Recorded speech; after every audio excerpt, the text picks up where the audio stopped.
Tenants' rights have evolved into a weapon against landlords. While protecting tenants is important, the current laws often leave landlords powerless, unable to enforce basic agreements or protect their investments. It's become a one-sided system, and we need to restore balance. Stay tuned for the next edition of Zoom Landlord Tenant Talk Radio. The opening topic will be Landlords Beware, Common Tenant Scams. Well, hello, everybody. Yes, another edition of Zoom Landlord Tenant Talk Radio coming at you every Saturday at 3 p.m. For those people who are watching this broadcast live, the name of the song was California Dreamin', and it was written in 1963 by John and Michelle Phillips. That was the husband and wife duo which founded the famous rock and roll group called the Mamas and the Papas. Now, the inside story about that song was that they were living in New York and were enduring a cold and harsh winter. And Michelle was actually originally from California, and that was the motivation for writing the song based on the inclement weather in New York.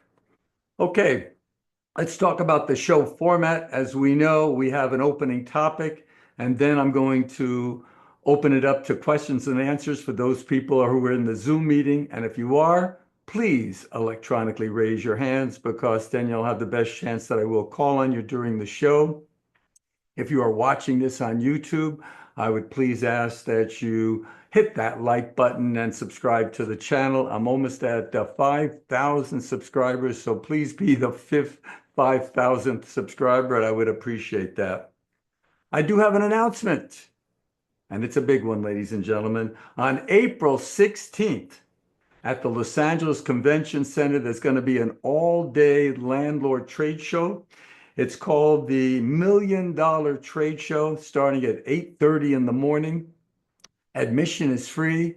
You're going to see a bunch of vendors, hundreds of vendors, who will allow you, by going through their booths, run your building more efficiently and make it more profitable for you. And you'll see things that really are so helpful to the income property owners. There will be a bunch of seminars on all topics, including law and accounting and property management. I will be speaking at 3:15 p.m. So please come by my booth, which is right by the seminar room, which is Seminar A. We have handouts, and you'll get to meet me personally, and you'll also get to hear me pontificate on a very important topic. Okay, so what's the topic of the day? The topic of the day is Landlords Beware, Common Tenant Scams. And believe me, they're coming at you. Anytime they can scam a landlord, they do it.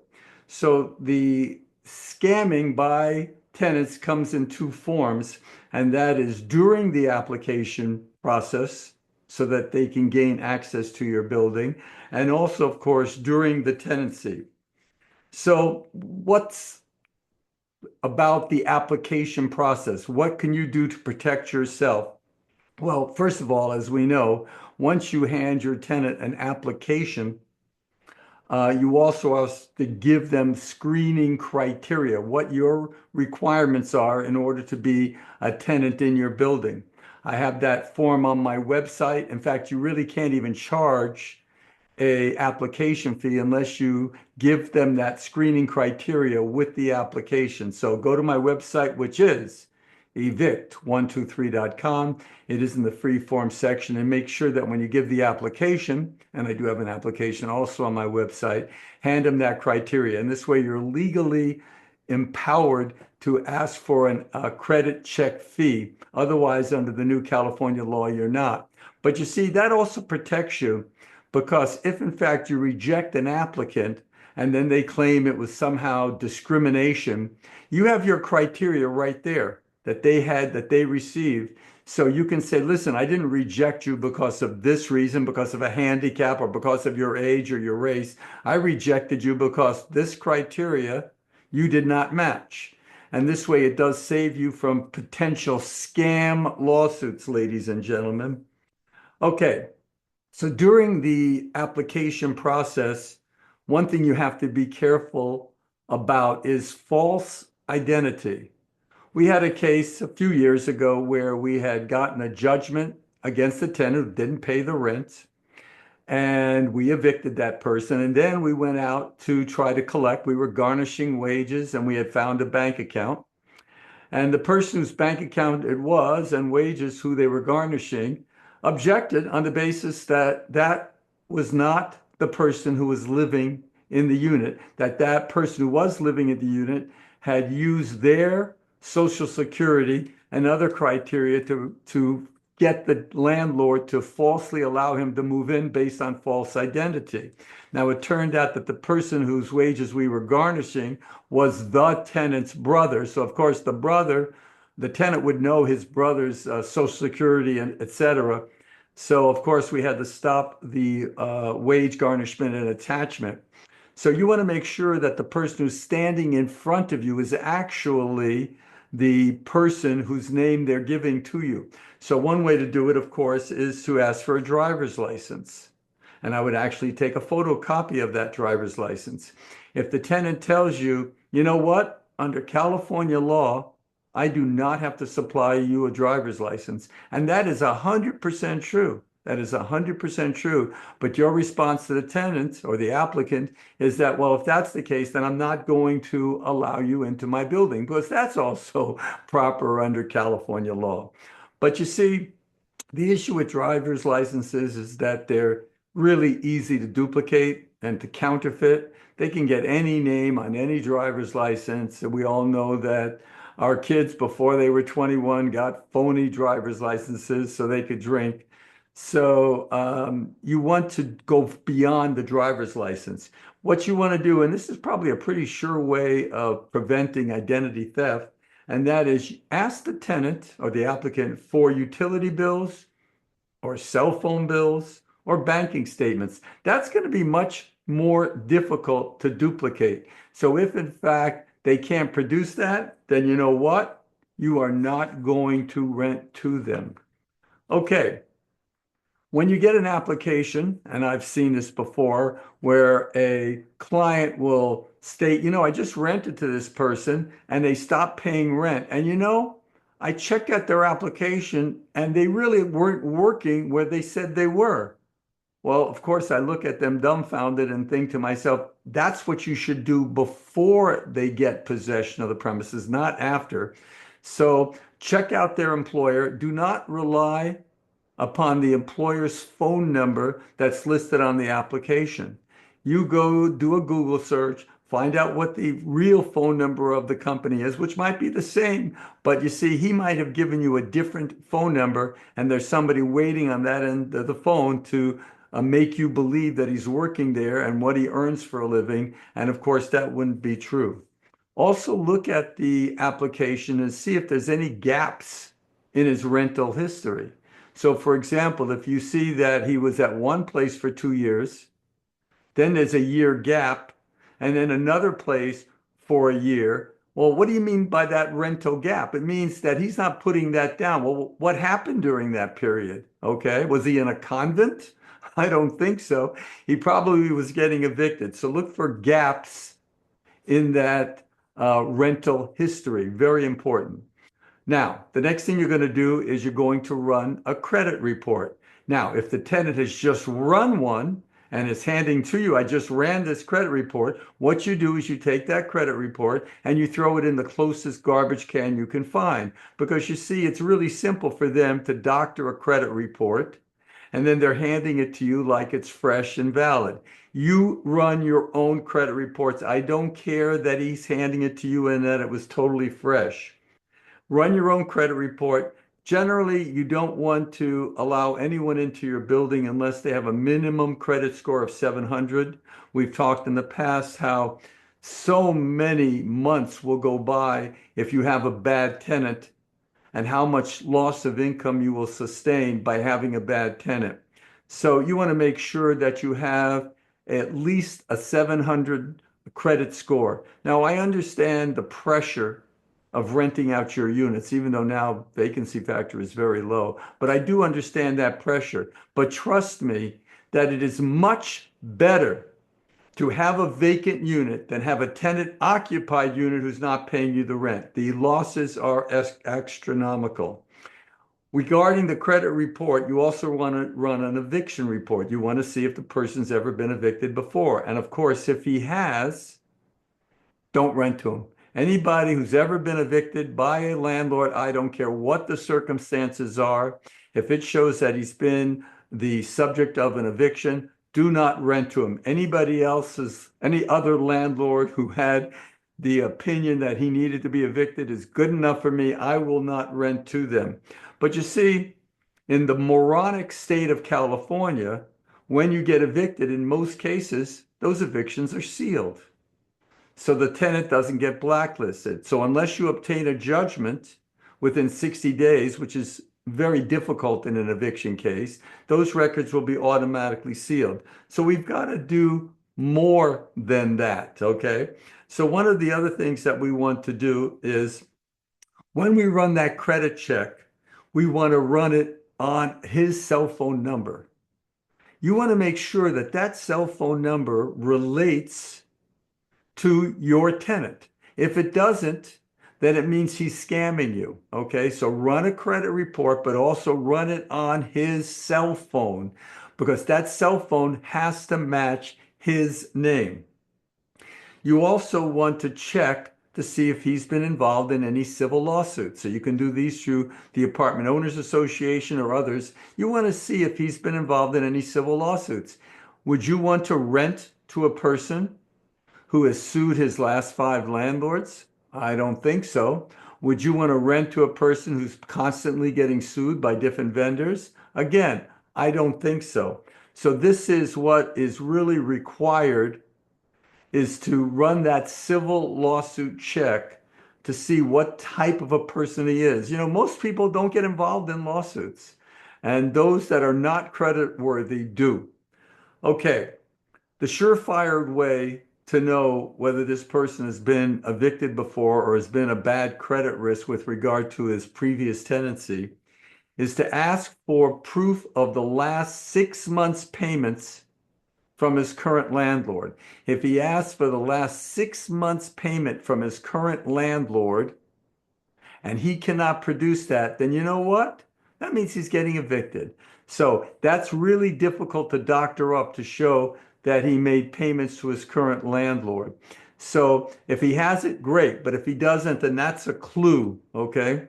Also, other red flags that you have to be aware of during the application process before the tenancy is commenced, and that is that he wants quick access. I got to get in. I got to get it in by Tuesday. You know what? I've got all the cash in hand right here. That's a red flag. That means he's getting evicted, and probably I'm evicting him.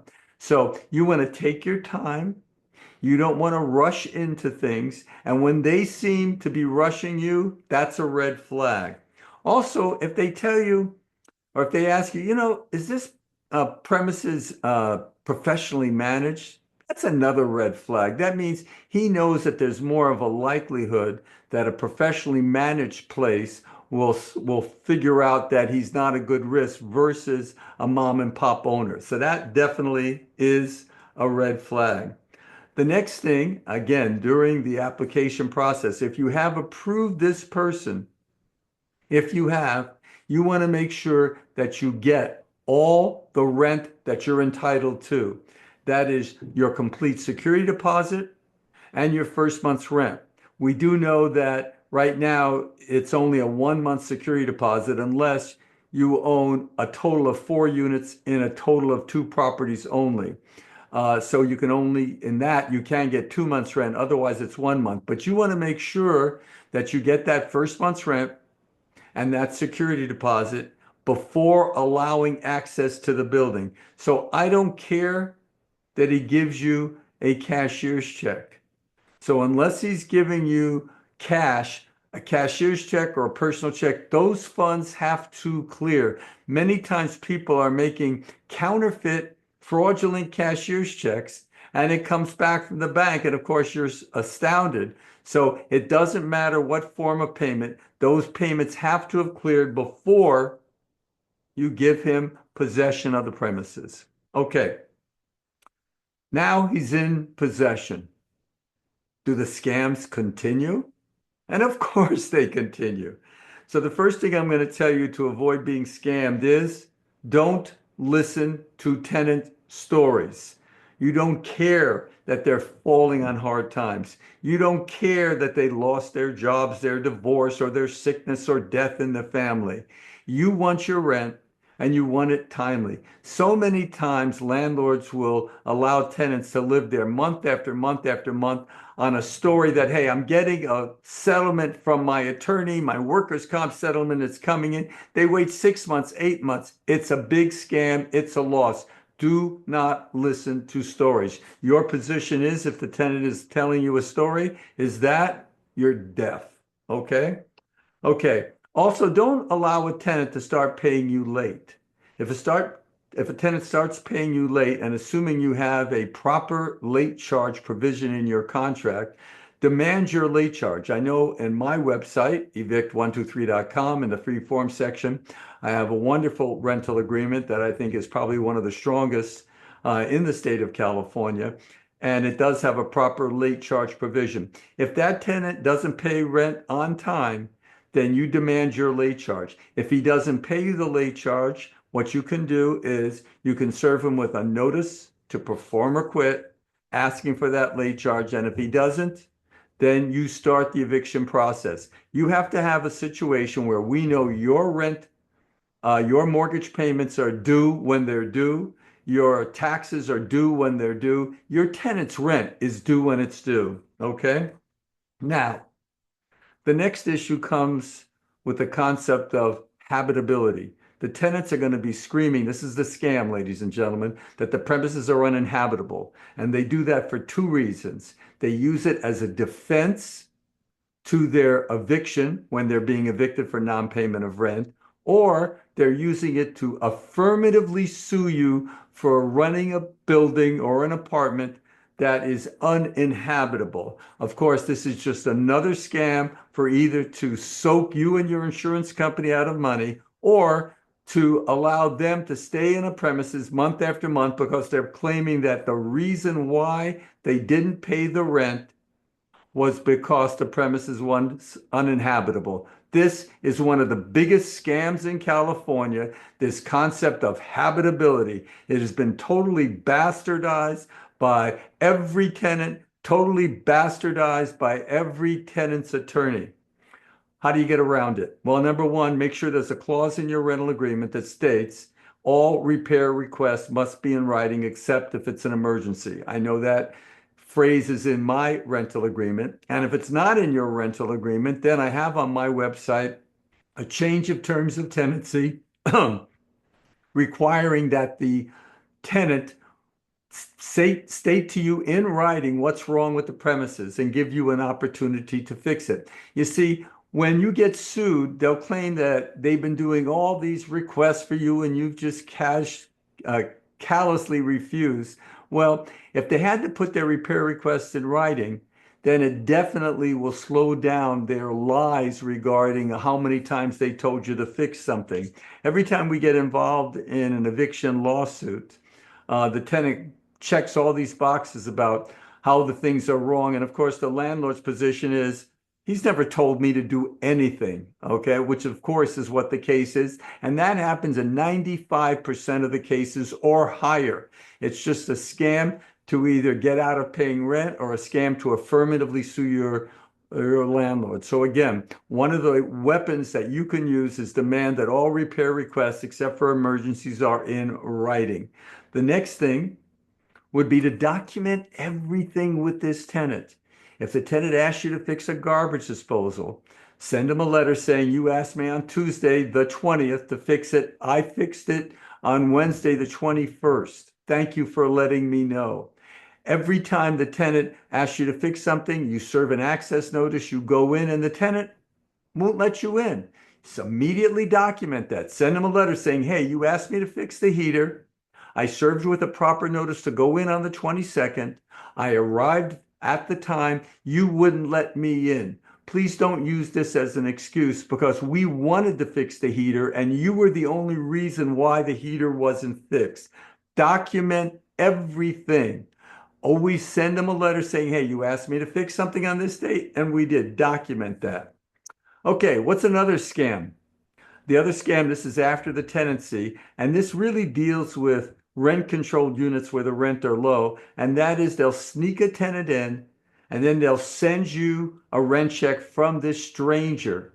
By accepting the rent from the stranger, in a lot of situations, you have now created a tenancy with that stranger at the same rent, where if your tenant moved out, then you would be able to charge market value. But now you can't because now your tenant moved out, but you've been accepting rent from a stranger. So never accept rent from a stranger unless that stranger gives you in writing the thing that, hey, I'm only paying it for your tenant. I'm not trying to gain a tenancy rights in this unit. Okay. And the last thing that I want to talk about is emotional support animals. If on the application it states, do you own any pets? Do you have any animals? And of course, they check the box no. And then they move in with a Great Dane and they hand you this emotional support letter from a medical professional. If they do that, regardless of what's in the application, you are duty bound to accept it. If you don't or you make noise about that, that's where you're going to get sued.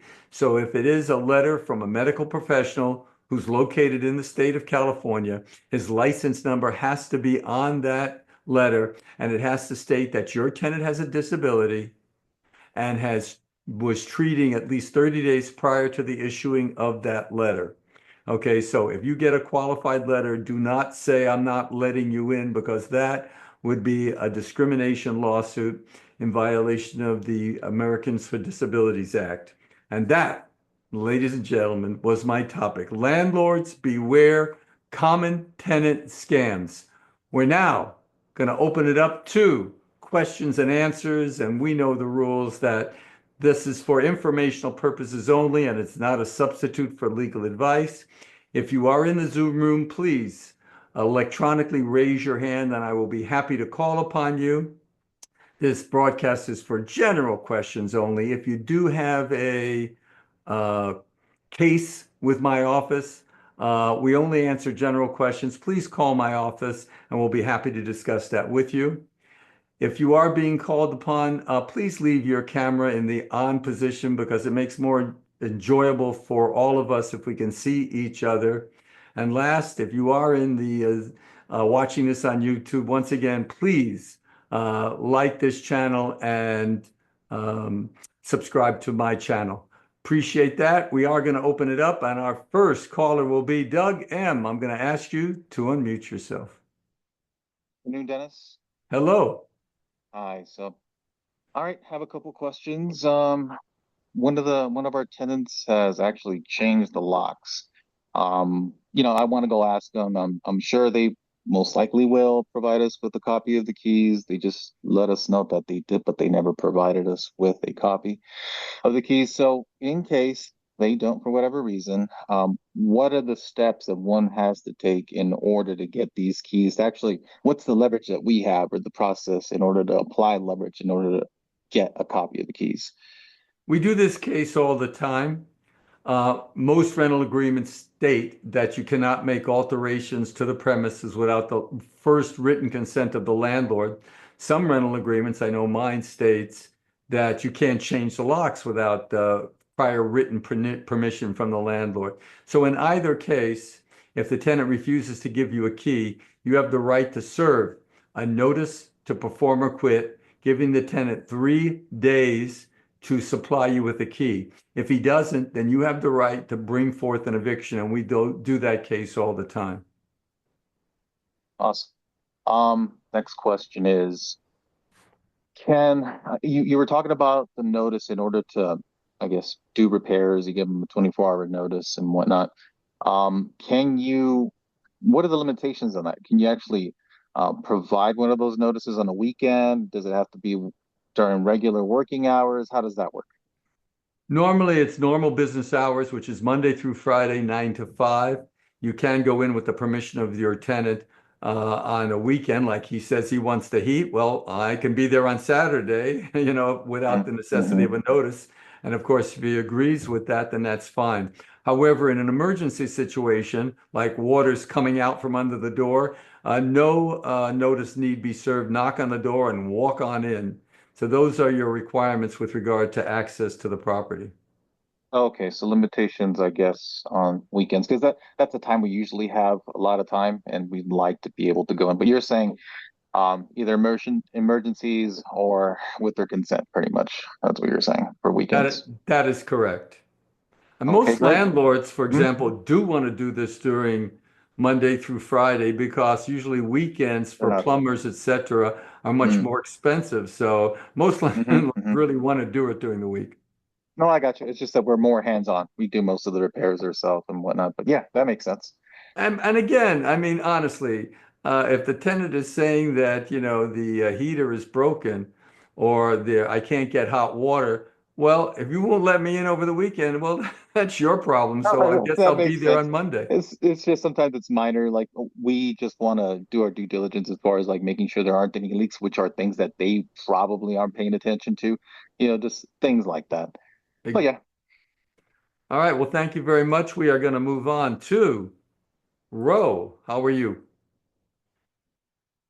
Yes, hi. I have a question about the just cause ordinance that I just received. Now, I have six residential houses. Am I now under rent control? You are not under rent control, but you are subject to the just cause ordinance, which means you have to register the units. You have to pay $31.05 per unit. Okay. You're going to have to register it each year and pay that fee each year, like it or not. And again, for those units, while you're not subject to rent limitations, you can raise the rent to whatever you like. You are subject to good cause, meaning that you can't just serve a 60-day notice that, hey, I want my place back. You have to have good cause under the just cause ordinance. So when I received this notice, it came with the form asking me to fill out how much money I'm getting for rent. And so do I need to be filling that out every year? And if I'm not under rent control, then why are they asking for how much I'm getting for rent and et cetera? I have no idea why they're doing that. All I know is that this has absolutely no basis other than a money grab by the city to collect $31.05 per unit that is not subject to the rent stabilization ordinance because it's either a single family home or because it was built after October 1st, 1978. It's just a money grab. And again, it's just governmental intrusion into your property. You make such a good point. If they can't control the rent, then why do they want to know what the rent is? It's an excellent question. I suggest you ask your city council person or that wonderful mayor, Karen Bass. Oh, so should I fill out that form and tell them how much I'm getting paid? If you don't fill out their form, then you're not going to have it considered registered. If your property isn't registered and you go forward, well, if it isn't properly registered, then they can fine you. And Oh, if it isn't registered and you bring forth an eviction based on a tenant who's not paying you rent, you will lose that case. okay. Can I ask one other question? Sure. Okay. So my understanding is a tenant comes in with a dog that's a Great Dane, as you said, and it's a large dog, but you have to accept that dog because now the law is any common household item, any pet you have to accept. No, let me correct you. That is not the case. You I thought I certainly read that. can, that is not Okay. the case. Okay. You do not have to accept pets coming into your building. I don't care what they are, from orangutans to puppies. You don't have to accept them. You do have to accept them if it is the subject of an emotional support animal and they have the proper documentation. But if that's a German Shepherd, your insurance company, if that German Shepherd bites someone, your insurance company will not cover that. You're That's right. what I Your was insurance told. company will not cover that because they don't have to cover that because you're not responsible if a tenant had a dog and the dog got out and bit somebody. However, if you knew that that dog had a propensity to bite, Uh-huh. now you have to do something to get rid of that dog. So as they said in law school, the first bite is free. There's nothing they can get you on. Okay. Thank you Thank you so very much. I much. appreciate it. Okay, we are moving on to Betsy. How are you? Hi, how are you, Mr. I'm Block? good. Yeah, I got a question about that. For example, for rent aid, can I place an ad like, for example, 2 bedroom for 2,500 for 2 persons? And then if your family is a family of 3, I'm gonna be 2,600. Family of 4, I'm gonna be 2,700. Is that legal? I think I get that. And the answer is yes, because you're not discriminating against an improper class like race, religion, sex, marital status, handicap, or age. You're discriminating on based on the amount of people. And there's a true economic reason to do that because you pay for water and sewage for most Yeah. places. And on that basis, and there's going to be more wear and tear to the units. So there's an economic reasons why I want to get more money if an additional family member is there. So I don't have any problem with that, Betsy. Okay, the second quick question, Mr. Black. Do you own the property, right? Rental property. No, I would say I do. No, yeah, okay. You know what? Where do you check their credit? Which source do you use? May I Okay. know? Well, of course, we're actually debt collectors, so I can check anybody's credit as a part of what we do in terms of collecting on judgments. However, many of the apartment associations, I know the Apartment Owners Association, is invaluable for doing those credit checks, and their um, cost of doing that, you just become a member, which is very nominal. And I do want to remind everybody that this Wednesday, April 16th, the Apartment Owners Association is having their $1 million trade show. I really ask for you guys to come out. You can meet me personally. I'll have a booth there. I'll be there by 8:30 in the morning. We'll be there answering questions in our booth. And you guys can come up to me. I know I get some people who ask me for selfies. Some people want me to autograph my checks, but I won't do that for them. But come on up, and then if you can hang around to 3:15, you can hear my seminar. Mr. Black, just one more quick question. If that evicted tenant had a request, their evicted record to be sealed, and then they sealed it, is it legal to do that? Again, the eviction records are automatically sealed Oh, unless you have a judgment within the first 60 days. And even then, the court clerks don't do it. Anyway, thank you very much. We are moving on to Maribel. How are you?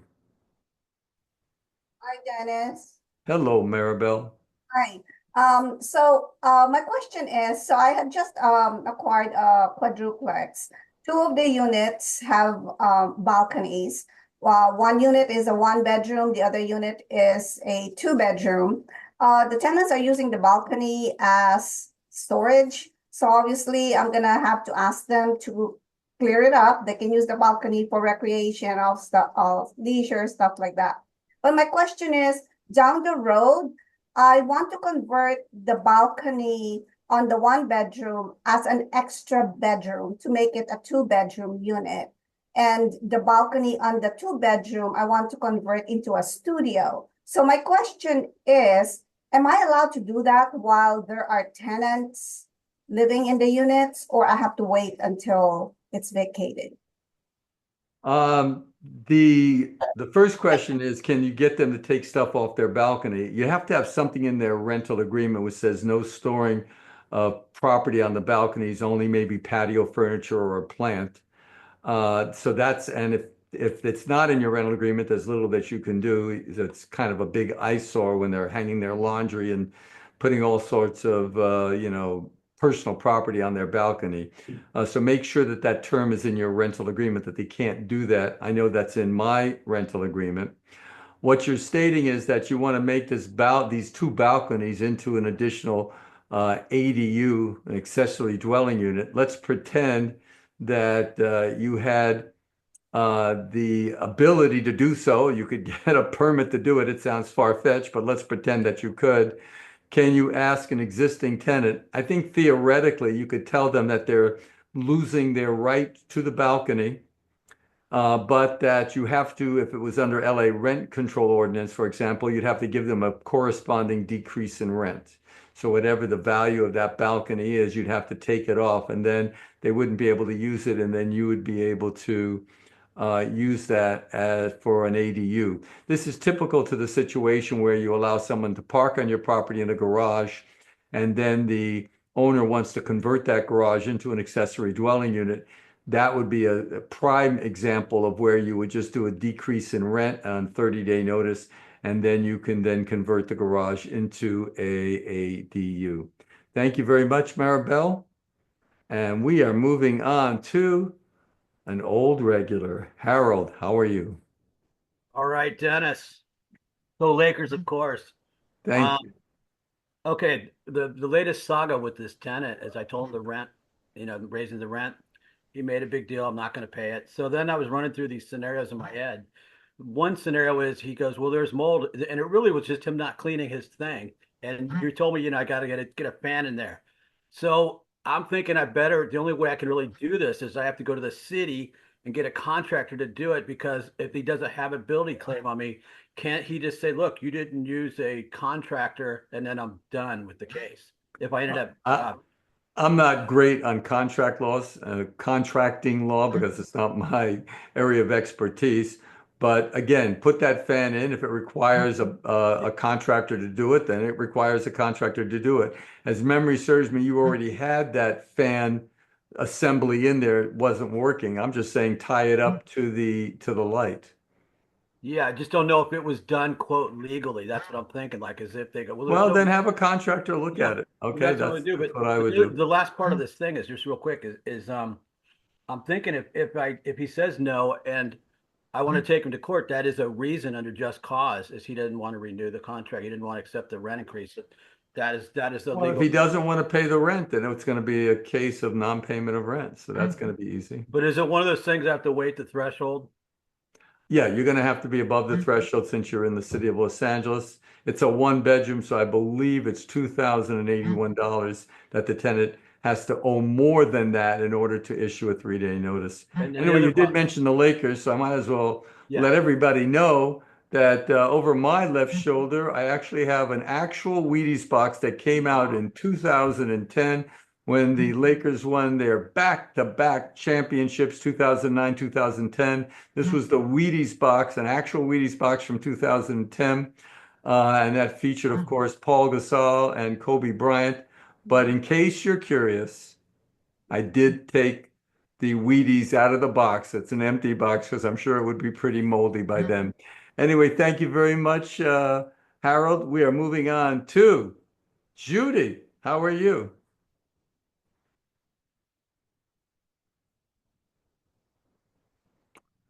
Judy, can you unmute yourself? Okay, Judy, we tried. We're going to move on to iPhone 562. If you could unmute yourself. Hello, Dennis. Hello. Hi. Hi. Two quick questions, please. I have your lease agreement, but I have 6 adults coming in. I don't have enough room on your lease agreement for all 6 to sign. What do I do? Very simple. There's an addendum spot on the end, near the end of the lease, and it says addendum, additional terms. Just check that, and then you can just put it on a piece of paper and just make sure that everybody initials that. Okay, great. And should I give a copy of the lease to each adult? Sure. I mean, why not if they're all signing it? But really, you're going to have more than 6 people in your property? No, it's 6 adults, but it's a 3-bedroom, 2-bath. It's a pretty big house. All right, that's true because it's 2 per bedroom plus 1. So yeah. And second question, real quick, it's a scenario question. We did an eviction. I won the trial thanks to a nice lawyer named Shu that I know. That would be Sherman Shu, an excellent attorney in my office. Yes. Well, anyway, the Keep wife, it general, my friend. the wife of the tenant is claiming that act where she didn't get served. So my question is, if they prevail, how long do I have to wait before I can start another eviction with them? You wouldn't start another eviction. Lots of times at the end of the case, a tenant will claim that he wasn't served with the paperwork. So they'll file something called a motion to quash the service. So there's going to be a hearing that would be set up. And obviously what we do is we bring our process server to court. And in most cases we'll prevail. So I wouldn't worry about that. In any event, let's move on. If we didn't, then what would happen would be that the court would then set a hearing date for that person. So it wouldn't be starting the case all over again. We just have to redo the trial for that person. We're going to move on to Paul. I'll ask you to unmute yourself. And by the way, Judy, if you are going to unmute yourself, I'm going to call on you next. Go ahead, Paul. Okay, thank you. Well, my situation seems quite different than most of these. I'm not really a landlord. I'm a homeowner who let an acquaintance stay in my home, and she became very disruptive. I asked her to leave, and then I tried to do the eviction on my own and messed it up. As soon as I did that, she started a whole series of legal harassment against me. And right now she's intending, we have a mediated judgment, which she's not abiding by, but she's intending to sue me for this relocation assistance, which is like $25,000. So I want to know, do I have a chance of fighting this? How do I Well, fight? let me ask some questions. This person moved into the premises. Did they ever pay you rent? Yes or no? Yeah, well, at first, nothing, but then she suggested, oh, she's a senior. She said, I could pay you $250 a month. I can move my stuff out of storage. And I agreed to that. So she did intermittently. Okay, so she did become a tenant because you took the rent. That was your first mistake. Understood. With regard to the property, is this a single family home? Yes. Only one house on the lot? Yes. And so it says that you already have a mediated judgment. So did you go to court and you agreed to something and have a judgment? Like I said, I tried to do the eviction on my own. The judge said, you're going to lose. Let's just settle with her. So I agreed to pay $5,000. She signed it, but now she's saying the judge was in error. She filed ex parte. Okay, so the courts, you agreed that you'll give her $5,000 and she was supposed to move out on a certain date. Correct. And you have a judgment to that effect signed by a judge. Yes. Okay, so now she's filing an ex parte, which means an emergency hearing to try to upset that judgment. Exactly. I don't think she'll have any chance in doing that, though anything can happen. The judgment was blessed by a judge. And I presume you lived up to your term by either paying her the $5,000 or you will when the judgment calls for it, correct? She refused the money, but yes, I will abide by the judgment. Okay, so I think you need legal help, So you might want to check with my office, but I do think you need legal help on that one, my friend. Can I just follow up really quick? Do you think that she has a chance to collect this other 25 to 35,000 against me? And the answer is no, but that's because you already have a judgment, okay? Okay. All right. All Very right, good. well, thank you very much. Moving along, let's try you again, Judy. Are you ready to unmute? I don't think so. Okay, Judy, we're going to move on to, it says here, Sony. I'm going to ask you to unmute yourself.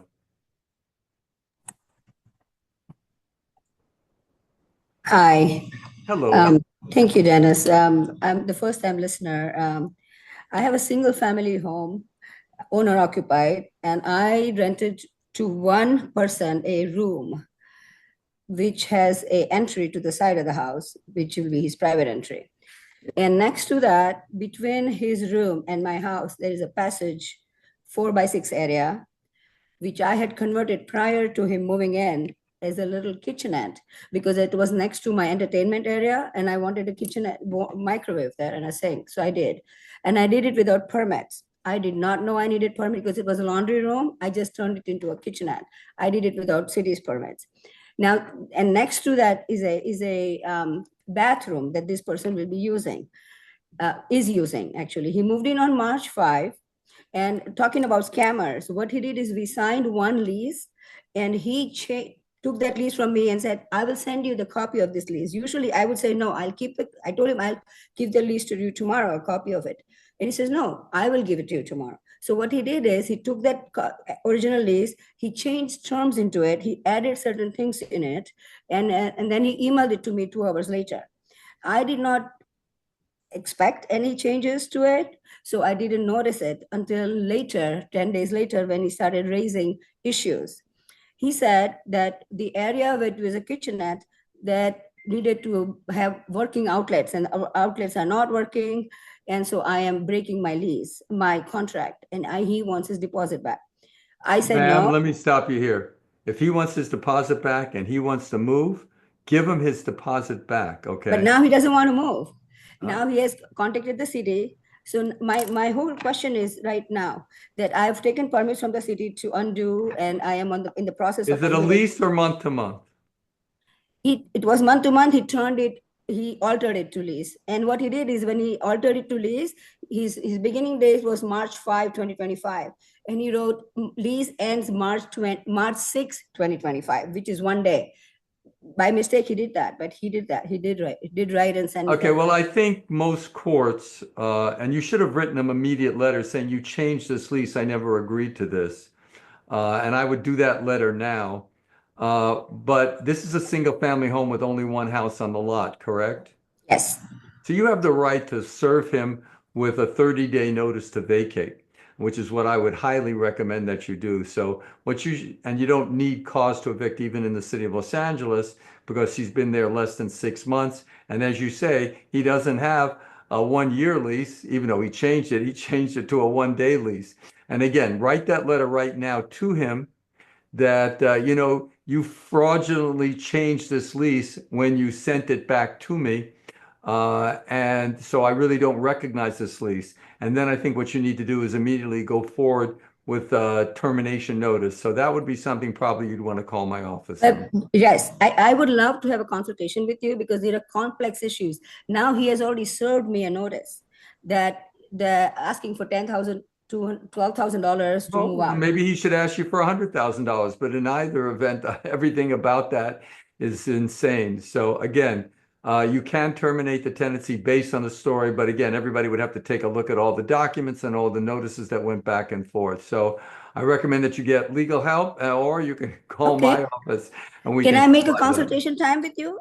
Would you like me to do it during this show? No, I will call Okay, so I have an idea. Why don't you call my office on Monday, darling? Okay. Okay, I will do that. Thank you. Okay. Okay, then we would get her information right over this broadcast. So, okay, we're going to move on to Bert. How are you? I'm doing all right, Dennis. How are you? I am fine, thanks. Good. 2 questions. You've spoken about interest on security deposits. I have a tenant. I send out the checks to everybody. There's one tenant who did not cash the check, but she did confirm through text that she has it. They don't Is have my to obligation done? They don't have to cash the check. You just have to give it to them. If they want to sit on it, that's their problem. Perfect. Second question is regarding looking at potential tenants and lawsuits and what have you. Before you get to the application and do the civil and criminal background check, when you just get an inquiry from somebody through Zillow or whatever that they want to look at the property, if at that point you already sort of Google the name and you see all these lawsuits, do you have an obligation to respond to this inquiry? I don't know that you have an obligation to respond, but I don't see there's any harm in responding and saying, listen, for economic reasons, I see you've been involved in a dozen lawsuits and we wouldn't be accepting you. So under any circumstances, so there's no reason to fill out an application. And you have now made a totally economic reasons why you didn't want to rent to this person. Okay, so you can give a reason that these lawsuits. Absolutely. Okay, perfect. Thank you. Okay, we are moving on to Let's move on to Scott's iPhone. How are you?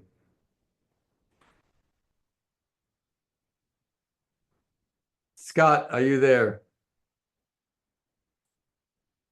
Okay, it looks like Judy has now figured out how to uh, potentially unmute herself. So I'm going to try you one more time, Judy. Go ahead. Oh, Judy, I don't think so. Okay, so Scott, you're gone. Let's move on to Steve. I'm going to ask you to unmute yourself. Hi, Dennis.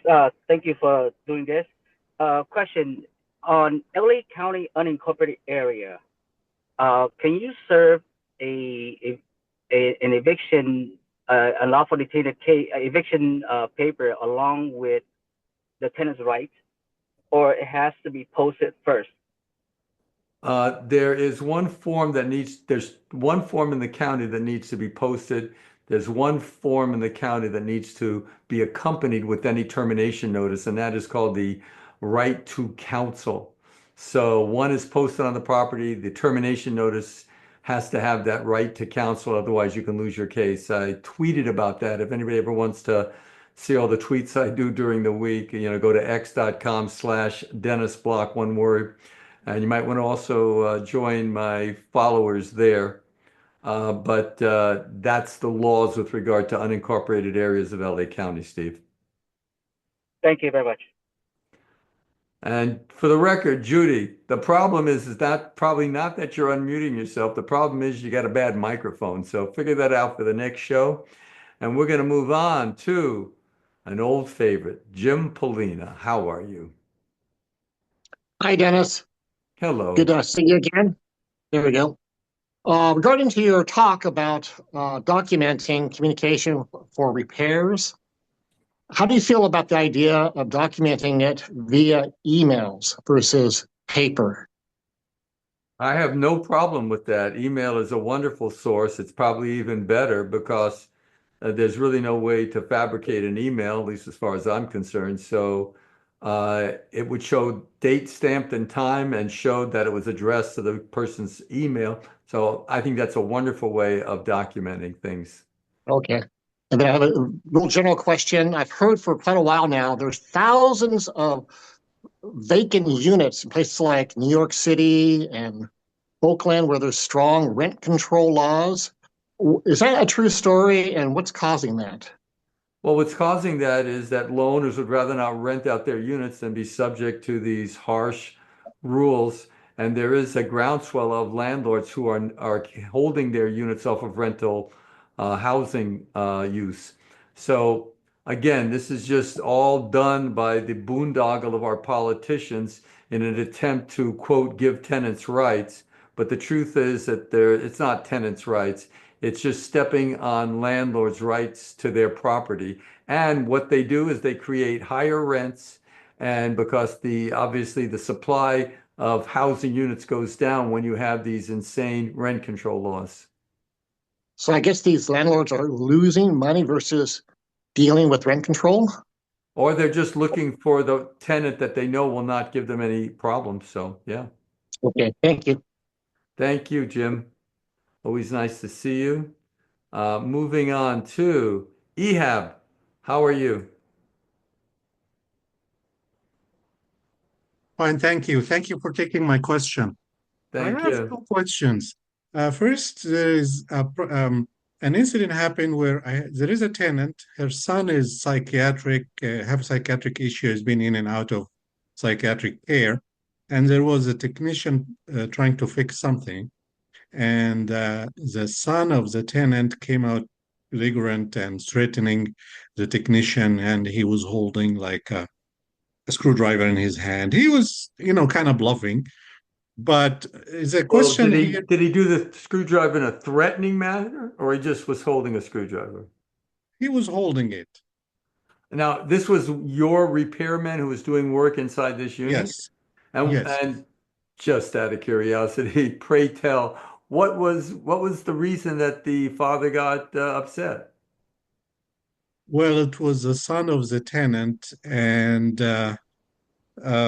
would be politically correct. So he didn't feel comfortable to the technician, even though the same kind of club.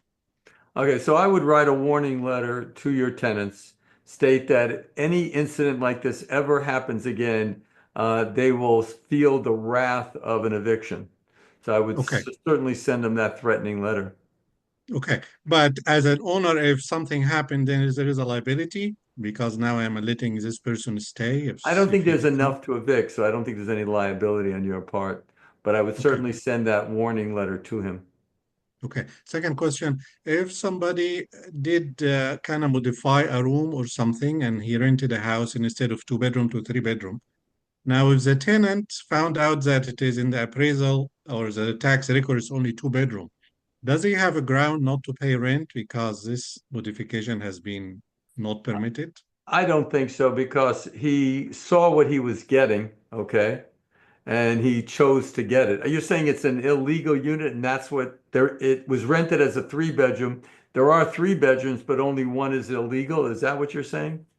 Yeah, one in the tax record is not there. Like it in the tax Okay, record so in a somebody house. bootlegged another unit. I don't see that as any kind of an issue, okay, Okay. at all. Thank you very much. Appreciate it. All right, you take care. We are moving on to Janice Kleinberg. How are you? I am great. Thank you. Thank you for taking my call. We have a home in an unincorporated area of Los Angeles.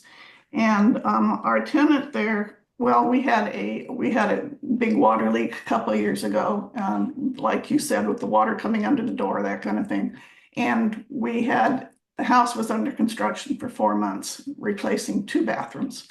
And the tenant, she survived it, but now she's coming back at us with not letting us do any more repairs on the house. She's claiming that we entered the house during the past several years. We have entered the house without asking, which is totally untrue, and we have documentation that we did. She's got out several bogus claims here against us, and she wants $50,000. Well, Now- first of all, she's telling you things are wrong with the premises, but she's not allowing you to go in? No, well, she wants to dictate the terms. She wants Okay, to. well, that's ridiculous. So first of all, don't ignore the $50,000 request. If there's something wrong with the premises, then what you're going to do is you're going to serve an access notice stating your time during Monday through Friday, 9 to 5, when you'll be there. If when you arrive, even if she tells you not to come, you arrive with the workman and then knock on the door. If she lets you in, fine. If she doesn't let you in, then use a key if she doesn't answer the door, or a locksmith if you don't have a key. If she stands in front of the door and won't let you in, then at that point, I would take out your handy dandy smartphone and actually video her not allowing you in. And that could be grounds for eviction right there. By the way, is this a single family home? Yes. Only one house on the lot? Yes. What city are we talking about? Well, LA unincorporated in Whittier. Okay, so you do need to have cause to evict, but you don't need cause to raise the rent. So you might want to consider also raising the rent. Okay, Has well, she we been just did paying? that. Has We she been just did paying that, the and rent? she agreed to it. Okay, She's but still she's been paying it, correct? Yes. Okay, so it is grounds for eviction if they don't allow you access. They're telling you something's wrong with the premises. You served a proper access notice. She refused your access. That's grounds for eviction. Anyway, thank you very much. We're going to conclude it. I'll do one more. Steve, are you there? Steve, Yes, yes, Yes. Dennis. Just to follow up that question earlier, you mentioned there's 2 notices, right to counsel and then tenant's right.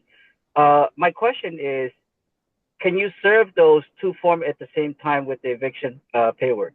Absolutely, you can do that. There's no question. Prior to posting it, correct? You can serve it with the notice, which is what we do all the time. So anyway, thank you very much. We're going to conclude the show here. I do want to remind everybody that I do have that $1 million trade show. So please come on down. It's free. It's the LA Convention Center. Again, that's April 16th. It's the whole day. You'll see so many people there.